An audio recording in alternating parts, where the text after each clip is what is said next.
We all know cottage pie is one of the most comforting and delicious family meals. Now to feed your family this week, I'm going to spice things up with M&S hot madras paste. Add this incredible M&S British Aberdeen Angus beef mince to a hot frying pan. We're just looking to brown that up and then we'll remove it from the pan.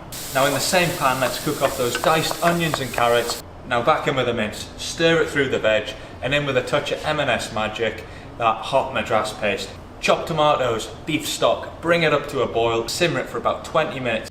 Add the peas for the final few minutes. On we go with a lovely bit of fluffy mashed potato. And that, my friends, is ready for the oven. And there you have it, curried cottage pie. That is comfort food on the next level, and it comes in under £12 to feed a family of 4. Give it a go.